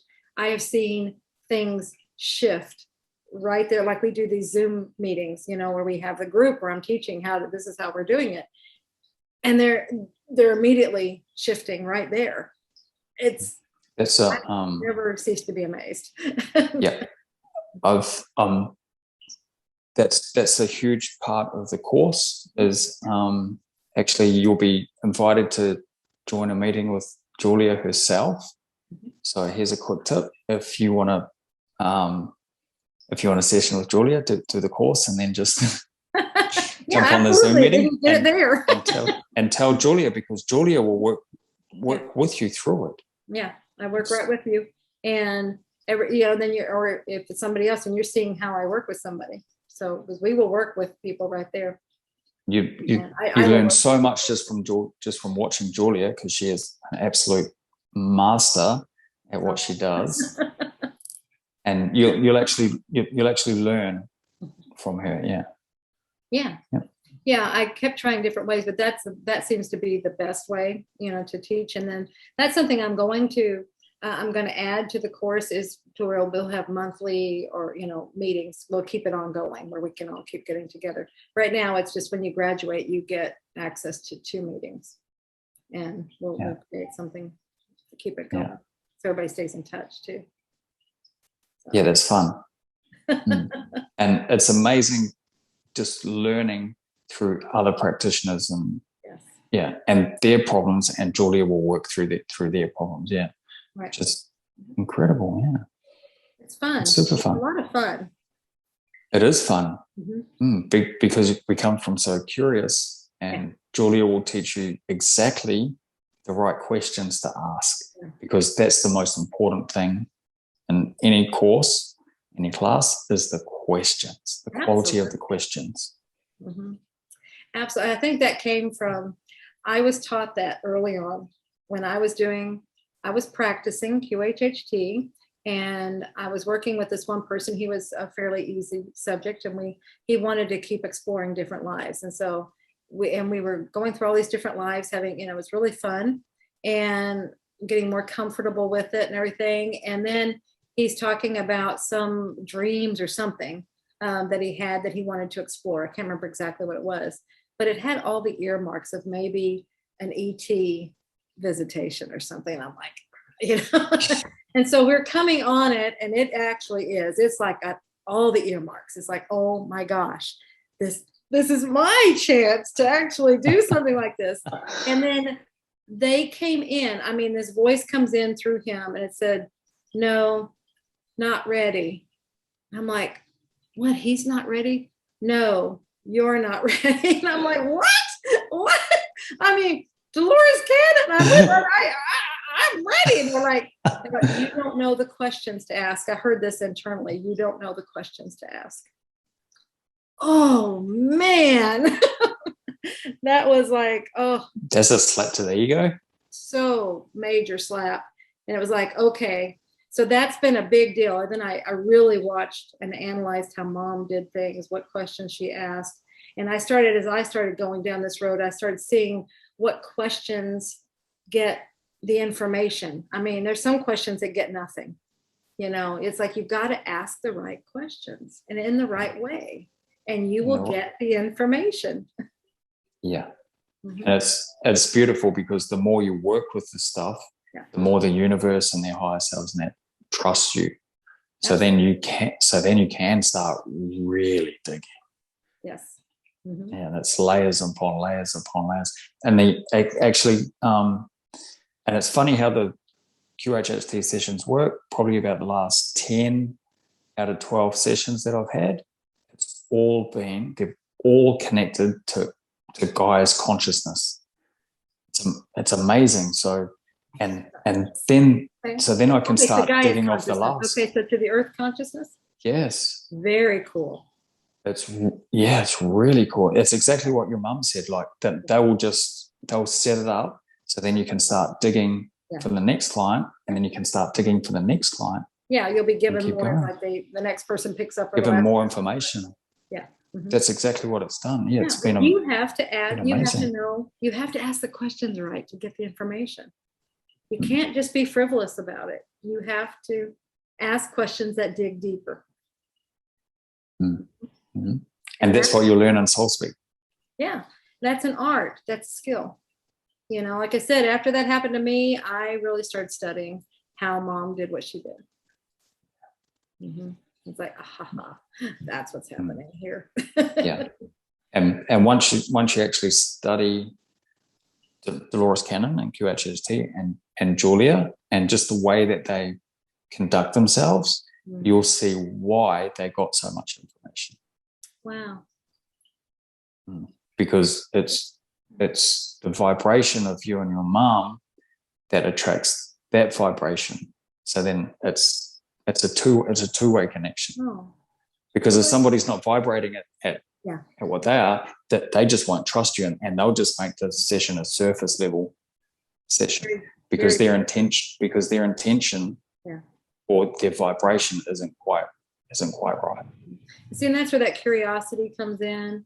You're truly curious, but you're curious for that person, and you care for that person. You're coming from a place of, I care about you, and I'm curious to know what happened, what's going on. See, that's different than just a blanket curiosity, or just, I don't know, there's a different thing with that, with an indifference. It's like, just, I don't know. I don't even know how to describe that, because I don't understand it. But we see it. It's the difference between an average session and a phenomenal session. True. Very true. Because you can ask questions. That doesn't mean you're asking the right questions. Yeah. Mm-hmm. Exactly. And we see that a lot. So, but anyway, that's huge. But thank you. That's very kind of you to say. Well, it's the truth. Well, thank you. Okay, I receive it. I accept it. and so tell people how would they, if they're interested in doing the course, what's the best way to just go to my website, juliacannon.com, and that takes you right to the page that you can find all the information about what's going on right now with the course, and then you can purchase it right through there. There'll be a link, and it'll take you right into the course. And actually, this is perfect timing, John. It wasn't planned, but it's perfect timing that I'm starting a sale tomorrow that will run 5 days. So instead of $295, it'll be $244 US. So it's $50 off. And what's the date? Because people might be watching this in 2032. True. So the date it will start is, what month are we in? We're in August. It will start on August 9th. We're in September. See, I have no idea where we are. I don't know where we are. We're in September. See, this happens when you're just in your thing. You don't know what time it is. So this happens a lot. September 9th. It'll start in the morning. So September 9th. 2021. Yes, 2021. Not 32, but 21. You're going to have to tell me where I am and who I am. I don't know. You're Julia Cannon and you're a rock star. Oh, okay. I believe. So what do? Well, you do a lot of things. I must play a guitar. You can't play a guitar, but you sure can dance. I've seen it. Oh my gosh. Yeah, that was that class. Oh my gosh, I have never danced like that before or after or since. Oh my gosh.